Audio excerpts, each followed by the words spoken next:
दोस्तों class ninth math में class ninth में साइंस का चैप्टर 2 है केमिस्ट्री। तो इसमें दोस्तों जो मैं बता रहा था पिछले वीडियो में, तो ये कोलाइड के गुणधर्म या कोलाइड के गुणधर्म क्या होते हैं। यह एक विषमांगी मिश्रण है। कोलाइड एक विषमांगी मिश्रण है। कोलाइड के कणों का आकार इतना छोटा होता है कि ये पृथक रूप से आंखों से नहीं देखे जा सकते। ये इतने बड़े होते हैं कि प्रकाश की किरण को फैलाते हैं तथा उसके मार्ग को दृश्य बनाते हैं। जब इनको शांत छोड़ दिया जाता है तब ये कण तल पर बैठते हैं, अर्थात ये अस्थायी होते हैं। ये छानन विधि द्वारा मिश्रण से पृथक नहीं किए जा सकते, किंतु एक विशेष विधि अपकेंद्रीकरण तकनीक द्वारा पृथक किए जा सकते हैं। कोलाइड विलयन परिक्षिप्त प्रावस्था और परिक्षेपण माध्यम से बनता है।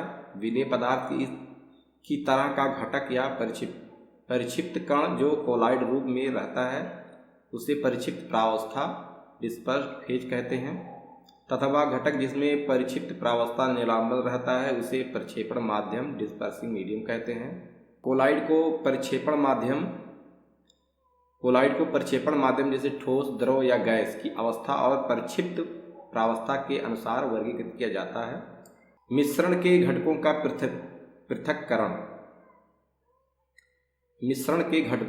पृथक्करण हम पढ़ चुके हैं कि प्रायः प्राकृतिक पदार्थ रसायन तौर पर शुद्ध नहीं होते हैं। मिश्रण से घटकों को पृथक करने के लिए विभिन्न प्रकार की विधियों प्रयोग में लाई जाती हैं। पृथक करने से मिश्रण के प्रत्येक घटक के बारे में जानकारी प्राप्त करना और प्रयोग में लाना सुगम हो जाता है। विषमांगी मिश्रण को साधारण भौतिक क्रिया द्वारा पृथक किया जा सकता है, जैसे हाथ से चुनकर, छन्नी से छानकर जो हम प्रतिदिन व्यवहार में लाते हैं। कभी कभी मिश्रण से घटकों को पृथक करने के लिए विशेष तकनीक को प्रयोग में लाया जाता है। रंग वाले घटक डाई को नीले अथवा काले रंग की स्याही से पृथक कर सकते हैं। तो दोस्तों ये जैसे कि फिगर में दिया हुआ है, वाट ग्लास पर कोई परिवर्तन नहीं दिखता, तब उसे हम गर्म करना बंद कर देते हैं। इसे ध्यान से देखें और परीक्षित करें। हम पाते हैं कि स्याही जल में रंग का एक मिश्रण है। स्याही जो होता है जल में एक रंग का मिश्रण है। इस तरह से हम विलायक से विलेय पदार्थ को वाष्पीकरण की विधि के द्वारा पृथक कर सकते हैं। दूध से क्रीम को कैसे पृथक कर सकते हैं। आजकल हम बाजार में संपूर्ण full cream, tone, double tone प्रकार के दूध अथवा टेट्रो में पाते हैं। दूध के इन प्रकारों में भिन्न भिन्न मात्रा वसा होती है। तो इसको पृथक करने की जो है विधि होती है। अपकेंद्रीय यंत्र एक होता है, से इसे 2 मिनट तक आप केंद्रित करें। अगर स्कूल में यह यंत्र उपलब्ध नहीं है तो यह प्रयोग आप घर पर रसोई में प्रयोग होने वाली मथनी या मिक्सी से भी कर सकते हैं। कभी कभी द्रव में मौजूद ठोस कण इतने छोटे होते हैं कि ये छानन पत्र से बाहर निकल आते हैं। इन कणों को पृथक करने के लिए छानन विधि द्वारा प्रयोग नहीं किया जा सकता। ऐसे मिश्रण को अपकेंद्रण के द्वारा पृथक किया जा सकता है। इस सिद्धांत के आधार पर जब इसे तेजी से घुमाया जाता है तब भारी कण नीचे बैठ जाते हैं और हल्के कण ऊपर की ओर रह जाते हैं। 2 अघुलनशील द्रवों के मिश्रण को कैसे पृथक कर सकते हैं। 2 अघुलनशील जो है द्रव के मिश्रण को कैसे पृथक कर सकते हैं। आइए कीप के प्रयोग से मिट्टी के तेल, केरोसिन ऑयल और जल से पृथक करने का प्रयास करें। मिट्टी के तेल और जल के मिश्रण को एक पृथक्करण कीप में डालें। ये पृथक्करण कीप है। मिट्टी के तेल और जल के मिश्रण को एक पृथक्करण कीप में डालें। कुछ देर तक इसे शांत छोड़ दें ताकि जल तथा तेल की पृथक परत तैयार हो जाए। पृथकीकरण कीप के स्टॉप कार्क को खोलें और सावधानीपूर्वक नीचे वाले जल की परत को निकाल लें। जैसे ही तेल नीचे पहुंचे स्टॉप कार्क को बंद कर दें। यह है पृथक्करण कीप है। मिट्टी का तेल है ये जल है, क्योंकि जल के ऊपर जो है मिट्टी का तेल है। ये स्टॉप कार्क है।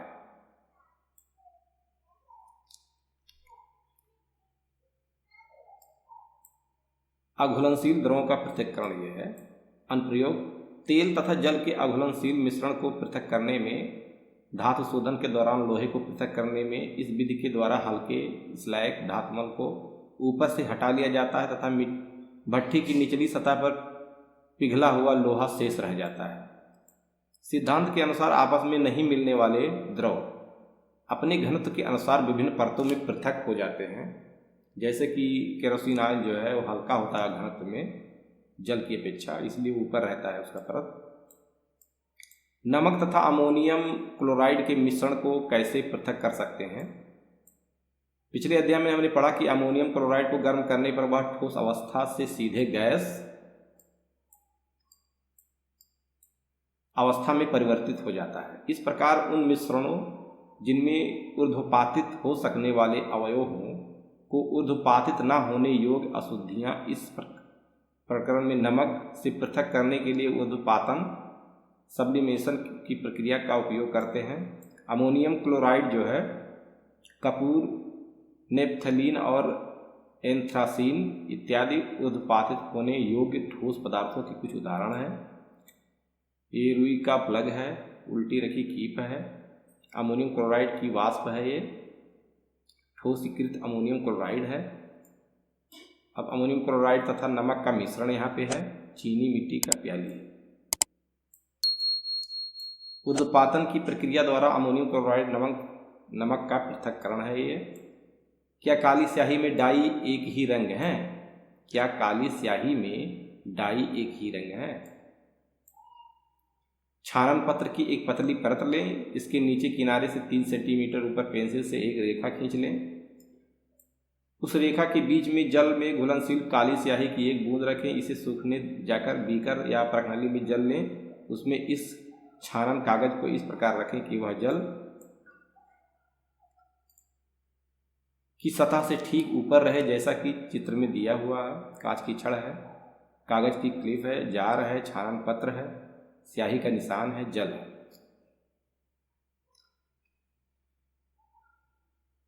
की सतह से ठीक ऊपर रहे जैसा कि चित्र में दर्शाया गया है। अब इसे शांत छोड़ दें। जैसे ही जल छानक पत्र पर ऊपर की ओर उठे, सावधानी पूर्वक देखें, अवलोकन को लिखें। जो स्याही हमने प्रयोग की उसमें जल विलायक के रूप में है तथा डाई विलेय के रूप में है। जैसे कि जल छानन पत्र पर ऊपर की दिशा की ओर अग्रसर होता है, यह डाई के कणों को भी अपने साथ ले लेता है। प्रायः डाई 2 या 2 से अधिक रंगों का मिश्रण होता है। डाई जो होता है 2 या 2 से अधिक रंगों का मिश्रण होता है। रंग वाला घटक जो कि जल में अधिक घुलनशील है, तेजी से ऊपर उठता है और इस प्रकार रंगों का पृथक्करण संभव हो जाता है। मिश्रण से पृथक घटकों को पृथक करने की इस विधि को क्रोमैटोग्राफी कहते हैं। ग्रीक में क्रोमा का अर्थ रंग होता है। इस विधि को सबसे पहले रंगों को पृथक करने में प्रयोग किया गया था, इसलिए इसका नाम क्रोमैटोग्राफी पड़ा।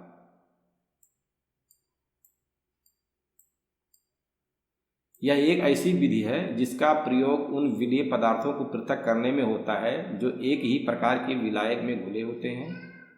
तकनीक में विकास के साथ ही क्रोमैटोग्राफी में नई तकनीक का विकास हुआ है, जिसके बारे में आप कुछ कक्षाओं में पढ़ेंगे। अनुप्रयोग है डाई में रंगों को पृथक करने में, प्राकृतिक रंगों से पिगमेंट को पृथक करने में, रक्त से नशीले पदार्थों को पृथक करने में। 2 घुलनशील द्रवों के मिश्रण को कैसे पृथक कर सकते हैं? 2 घुलनशील द्रवों के मिश्रण को कैसे पृथक कर सकते हैं, तो इसमें क्रियाकलाप में दिया हुआ है। आइए हम एक एसीटोन और जल और उनके मिश्रण से पृथक करने का प्रयास करें। मिश्रण को आवासन फ्लास्क में लें, इसमें एक थर्मामीटर लगाएं, उपकरण को दिए गए चित्र के अनुसार व्यवस्थित कर दें। थर्मामीटर है, जल निर्गत है, जल संघनन। मिश्रण को धीरे धीरे गर्म करें और सावधानी पूर्वक जो है थर्मामीटर का अवलोकन करें। एसीटोन वाष्पीकृत होता है तथा संघनित होकर संघनक द्वारा बाहर निकलने पर इसे बर्तन में एकत्रित किया जा सकता है। जल आसवन फ्लास्क में शेष रह जाता है। इस विधि को आसवन कहा जाता है। इसका उपयोग वैसे मिश्रण को पृथक करने में किया जाता है जो विघटित हुए बिना उबलते हैं तथा जिनके घटकों के क्वथनांक के मध्य अधिक अंतराल होता है। 2 या 2 से अधिक घुलनशील द्रवों जिनके क्वथनांक का अंतर 25 केल्विन से कम होता है के मिश्रण को पृथक करने के लिए प्रभावी आश्वासन विधि का प्रयोग किया जाता है। उदाहरण के लिए वायु से विभिन्न गैसों का पृथक्करण तथा पेट्रोलियम उत्पादों से उनके विभिन्न घटकों का पृथक्करण, इसका उपकरण साधारण आसवन विधि के समान ही होता है। केवल आसवन फ्लास्क और संघनन के बीच एक प्रभाजी स्तंभ का प्रयोग किया जाता है। साधारण प्रभाजी स्तंभ एक नली होती है जो कि शीशे के गुटकों से भरी होती है। ये गुटके वाष्प को ठंडा और संघनित होने के लिए सतह प्रदान करते हैं।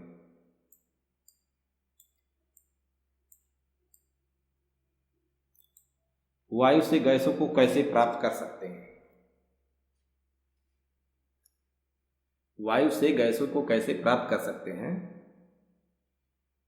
वायु एक समांगी मिश्रण है तथा इसके घटकों को प्रभाजी आसवन द्वारा पृथक किया जा सकता है। प्रवाह इस चित्र में दर्शाता है। वायु है दाब बढ़ाकर तथा ताप कम करके वायु को संपीड़न तथा ठंडा करना। दाब बढ़ाकर तथा तापमान कम करके जो है वायु को संपीड़न करना तथा ठंडा करना। द्रवीय वायु, प्रभाजी आश्वासन कालम में वायु को धीरे धीरे गर्म करना। विभिन्न ऊंचाइयों पर गैसों का पृथक्करण। ऑक्सीजन का क्वथनांक कितना है, आर्गन का इतना है, नाइट्रोजन का इतना है वायु प्रतिशत आयतन में, ये सब दिया हुआ है। ये छानन है, वायु निवेश है। ये इसको दबाव में वायु, इसको कंप्रेस करने के लिए यहाँ पर मेथड दिया गया है। तो ये गर्म वायु जो है यहाँ से होकर के यहाँ पर आता है। जल निर्गत, यहाँ पर जल जो है यहाँ से जल किया जाता है ठंडा करने के लिए। उसके बाद जो है शीतल संपीड़ित वायु, ये शीतल संपीड़ित वायु यहाँ से होकर के यहाँ पर आता है। पृथक करने वाली जो होता है यहाँ पे शुष्क बर्फ के रूप में कार्बन डाइऑक्साइड निर्गत यहाँ से होता है। उसके बाद जो है यहाँ से जो है द्रवीय वायु जाता है, विस्तारक जेट है ये। नाइट्रोजन निर्गत, आर्गन निर्गत, ये प्रभाजी आश्वासन कालम है। जैसे द्रवीय ऑक्सीजन है। भौतिक एवं रासायनिक परिवर्तन क्या है? शुद्ध पदार्थ और मिश्रण में अंतर को समझने के लिए आइए सबसे पहले भौतिक एवं रासायनिक परिवर्तनों के बीच के अंतर को जानें। पिछले अध्याय में हमने पदार्थ के भौतिक गुणों के बारे में अध्ययन किया है।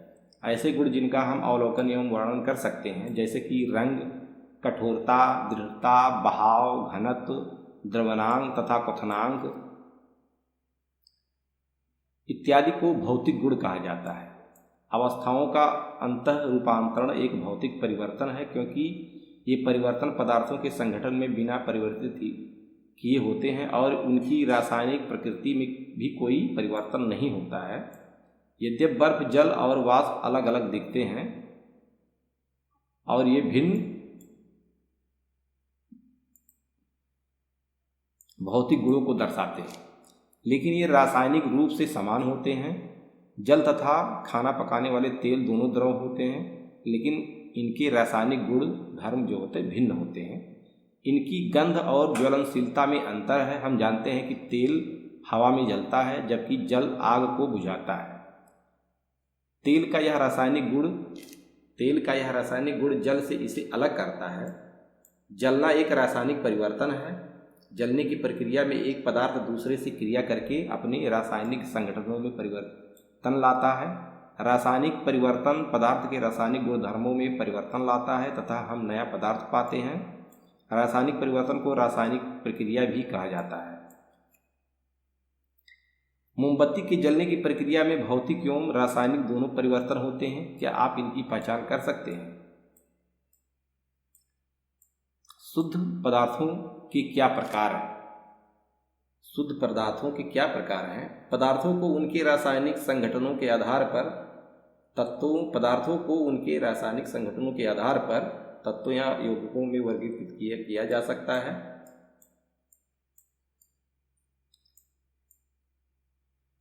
तत्व क्या है? रॉबर्ट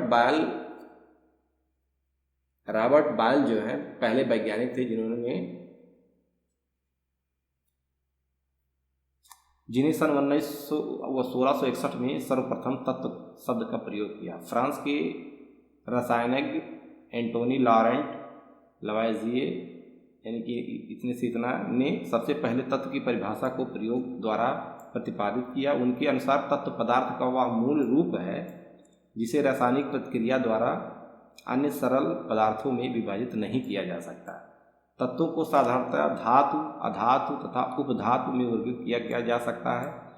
धातुएं प्रायः दिए हुए निम्न गुणधर्मों में से सभी को या कुछ को प्रदर्शित करती हैं, जैसे कि ये चमकीली होती हैं, ये चांदी जैसे सफ़ेद या सोने की तरह पीले रंग की होती हैं, ये ताप तथा विद्युत की सुचालक होती हैं, ये तन्य होती हैं और इनको तार के रूप में खींचा जा सकता है, ये आघात वर्ध होती हैं, इनको पीटकर महीन चादरों में ढाला जा सकता है, ये प्रतिध्वनिपूर्ण होती हैं। सोना, चांदी, तांबा, लोहा, सोडियम, पोटेशियम इत्यादि धातु के उपकरण हैं। पारा धातु होते हुए भी कमरे के तापमान पर द्रव में होता है। अधातु दिए गए निम्न गुणों में से प्रायः कुछ को या सभी को प्रदर्शित करती है। ये विभिन्न रंगों की होती हैं, ये ताप और विद्युत की कुचालक होती हैं। अधातुएं जो होते हैं ये चमकीली, प्रतिध्वनिपूर्ण और आघातपूर्ण नहीं होती हैं, जैसे कि हाइड्रोजन, ऑक्सीजन, आयोडीन, कार्बन, कोल, कोक, ब्रोमीन, क्लोरीन इत्यादि अधातुओं के उदाहरण हैं। कुछ तत्व धातु और अधातु के बीच के गुणों को दर्शाते हैं, जिन्हें हम उपधातु कहते हैं, मेटालॉइड कहा जाता है, जैसे कि बोरान है, सिलिकॉन है, जर्मेनियम है। अभी तक ज्ञान तत्वों की संख्या जो है 100 से अधिक है। इनमें से 92 तत्व जो हैं प्राकृतिक हैं, जो 92 तत्व हैं प्राकृतिक हैं, जबकि शेष मानव निर्मित हैं। अधिकतर तत्व जो हैं ठोस हैं। 11 तत्व कमरे के तापमान पर गैस हैं। दो तत्व पारा तथा ब्रोमीन कमरे के तापमान पर द्रव होता है। पारा और जो है ब्रोमीन है कमरे के तापमान पर जो है द्रव के रूप में रहता है। गैलियम तथा सीजियम तत्व कमरे के तापमान पर यानी 303 केल्विन से कुछ अधिक तापमान पर द्रव अवस्था में ले लेते हैं। यौगिक क्या है? एक यौगिक वह पदार्थ है जो कि 2 या 2 से अधिक तत्वों के नियत अनुपात में रासायनिक तौर पर संयोजन से बना है। जब 2 या 2 से अधिक तत्व आपस में मिलते हैं तो हम क्या पाते हैं?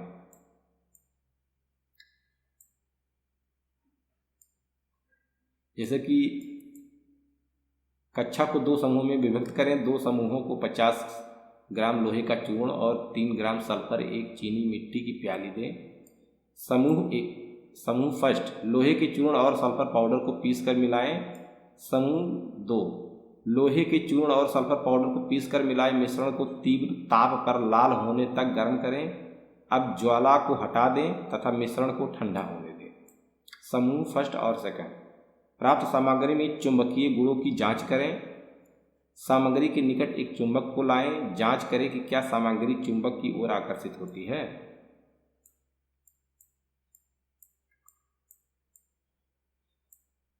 दोनों समूहों द्वारा प्राप्त सामग्री के रंग और बनावट की तुलना करें। प्राप्त सामग्री के एक भाग में कार्बन डाइऑक्साइड मिलाएं। मिश्रण अच्छी तरह से मिलाएं तथा छान लें। प्राप्त पदार्थ के दूसरे भाग में तनु सल्फ्यूरिक अम्ल या तनु हाइड्रोक्लोरिक अम्ल को मिलाएं।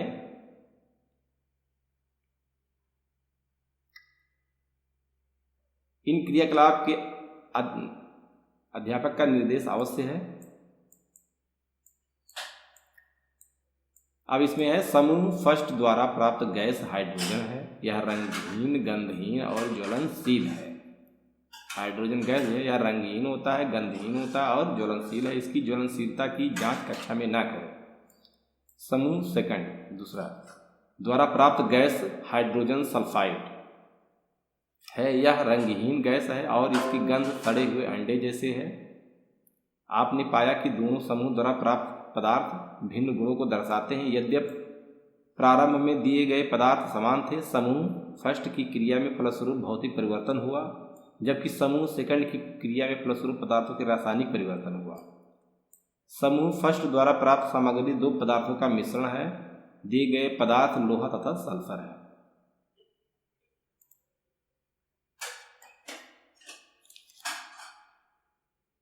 मिश्रण और यौगिक में अंतर जो दिया हुआ है, जैसे कि मिश्रण है, तत्व या यौगिक केवल मिश्रण बनाते हैं। तत्व या यौगिक केवल मिश्रण बनाने के लिए मिलते हैं, किंतु किसी नए यौगिक का निर्माण नहीं करते। मिश्रण नए यौगिक का निर्माण नहीं करते। मिश्रण का संगठन परिवर्तनीय होता है। मिश्रण उसमें उपस्थित घटकों के गुणधर्म को दर्शाता है।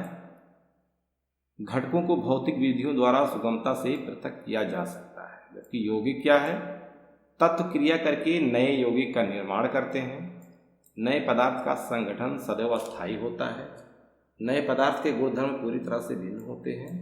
घटकों को केवल रासायनिक या वैद्युत रासायनिक प्रतिक्रिया द्वारा ही पृथक किया जा सकता है। मिश्रण का गुण उन दोनों मिले हुए तत्वों के गुण के समान है।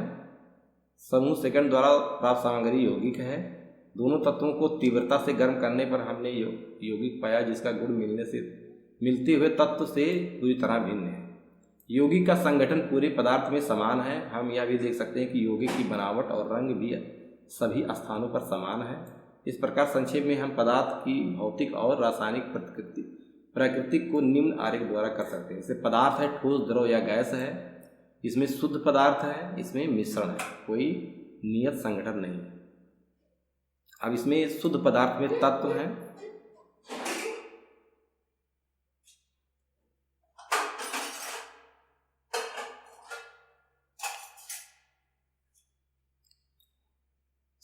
तत्व क्या सरल पदार्थों में विभक्त नहीं किए जा सकते। उदाहरण के लिए कॉपर, ऑक्सीजन, लोहा, हाइड्रोजन, पारा आदि। यौगिक क्या है? नियत संगठन। रासायनिक या वैद्युत रासायनिक प्रतिक्रिया द्वारा घटक तत्वों में विभाजित किया जा सकता है इनको। जैसे उदाहरण के लिए है कि जल, मीथेन, चीनी, नमक आदि। मिश्रण में क्या है? समांगी मिश्रण है और विषमांगी मिश्रण। समान संगठन, उदाहरण के लिए जैसे जल में चीनी, जल में नमक, कार्बन डाइऑक्साइड में सल्फर, जल तथा एल्कोहल आदि। विषमांगी में है असमान संगठन है। उदाहरण के लिए जैसे बालू तथा नमक, चीनी तथा नमक, लकड़ी, रक्त, तेल में जल। ये जो है विषमांगी है।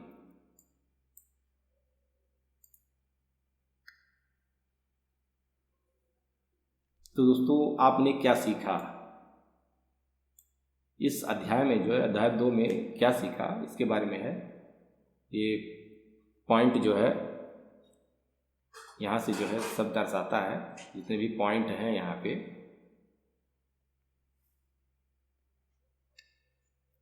जैसे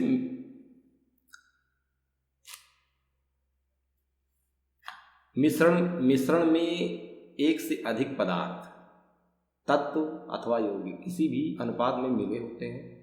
मिश्रणों को पृथक करने के लिए उचित विधियों से शुद्ध पदार्थों में पृथक्करण किया जा सकता है। विलयन 2 या 2 से अधिक पदार्थों का समांगी मिश्रण है। विलयन के बड़े अवयवों को विलायक कहते हैं तथा अवयव को विलेय कहते हैं। यानी जो घुलता है उसे विलेय कहते हैं, जिसमें घुलता है वो विलायक कहते हैं। विलयन की सांद्रता उसके इकाई आयतन या विलायक के इकाई द्रव्यमान में उपस्थित विलेय की मात्रा होती है। वह पदार्थ जो विलायक में अघुलनशील तथा आंखों से देखे जा सकता है निलंबन कहलाता है। वह पदार्थ जो विलायक में अघुलनशील है तथा आंखों से देखा जा सकता है उसे निलंबन कहलाता है। निलंबन एक विषमांगी मिश्रण होता है। कोलाइडी एक विषमांगी मिश्रण है जिसके कणों का आकार इतना छोटा होता है कि उन्हें सरलता से देखा नहीं जा सकता, किंतु इतना बड़ा है कि ये प्रकाश का फैलाव कर सकने में सक्षम होते हैं। कोलाइड उद्योगों में तथा दैनिक जीवन में महत्वपूर्ण है। विलेय कणों को परिक्षिप्त प्रावस्था कहते हैं। विलेय कणों को परिक्षिप्त प्रावस्था कहते हैं और विलायक जिसमें पूरी तरह से वितरित रहते हैं उसे प्रक्षेपण माध्यम कहते हैं। शुद्ध पदार्थ तत्व या यौगिक हो सकते हैं। तत्व का पदार्थ का मूल रूप होता है जिसमें रासायनिक क्रिया द्वारा सरल पदार्थों में विभाजित नहीं किया जा सकता। यौगिक वह पदार्थ होता है जो 2 या 2 से अधिक तत्वों के स्थिर अनुपात में रासायनिक रूप से संयोग से निर्मित होता है। यौगिकों के गुण उसमें निहित तत्वों के गुणों से भिन्न होते हैं, जबकि मिश्रण में उपस्थित तत्व और यौगिक अपने गुणों को दर्शाते हैं। तो दोस्तों अगर जो हमारी वीडियो पसंद आए तो हमारी वीडियो को लाइक कीजिएगा, शेयर कीजिएगा और हमारे यूट्यूब चैनल को सब्सक्राइब कीजिएगा। इसी के साथ अगले वीडियो में मिलेंगे। जय हिंद, जय भारत।